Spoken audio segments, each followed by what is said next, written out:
House guests, Merry Christmas, Happy Holidays, Happy Good Family Vibes today, this week, and to the new year to everybody.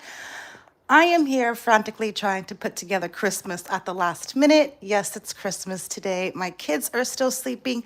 They won't get up for another 2 hours. I still have salsas, dips, and presents to wrap. Yes, I'm a horrible mom, but we're getting it done, and I'll probably make a video on exactly why I am so late with Christmas. Don't worry, my kids will be fine. They're actually going to get a double dosing of Christmas. Anyways, Christmas and Blake Lively. Does anybody think that Blake Lively intentionally filed this lawsuit to give Justin Baldoni and everybody else the worst Christmas of their lives? Hear me out. And I'm going to go down this rabbit hole in another video, but these are my initial thoughts on why Blake Lively was or planning on being the Grinch. One, they have had Wayfair's text messages since August 21st, correct? Which they immediately tried to give off to the New York Times. But prior to that, if you were to listen to Jenna Redfield and her commentary on It Ends With Us, whatever, in her videos, as far as I believe it's early August, she mentions legal stuff or alludes to legal stuff in her later videos, saying this is, I'll bring that up later. This is just going to be a real quick live. Probably not, I'm going to go on a tangent. But my point is that Van Zandt had this information since September, 21st, 27th? Oh my God, I'm so confused. But they had all that time to file a CRD. They could have filed it in October if they wanted to. They could have filed it in November, but they chose December. And as we all know, it would have been in their best interest to file at least before Thanksgiving, given the fact that they want to use the 17-point legal letter as, hey, this was your point to start saving your communications. So Lively turned out to be the legal Grinch.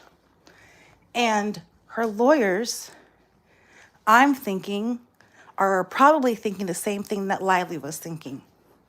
They're never going to fight back. And they did.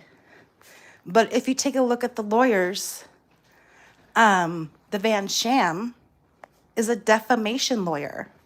She's also a contract lawyer, but she's a defamation lawyer. And so is Michael Gottlieb. The only employment lawyer came on right behind when the case started, which is Ezra Hudson. So with all of this knowledge and experience and two defamation lawyers being involved in this case, do you think the lawyers thought that it'd get this far? Or do you think the lawyers might have thought that Blake Lively was telling the truth and now they're in it? And if they're getting paid by the hour, they're probably not going to care if she wins or loses. So I guess in my turned around ADH mind, Blake Lively is a Grinch. The lawyers didn't expect it to go this far. And she clearly doesn't have a case, because if she did, Manat, who has a defamation lawyer, probably would have taken the case and everything would have been in-house.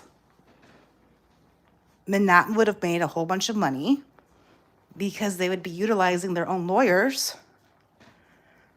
So what happened between Samantha and Gottlieb?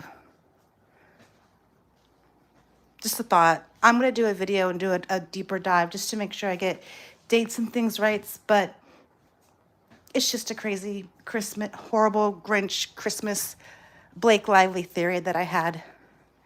Anyways, have a happy holiday. Be safe out there. We are having Mexican food today.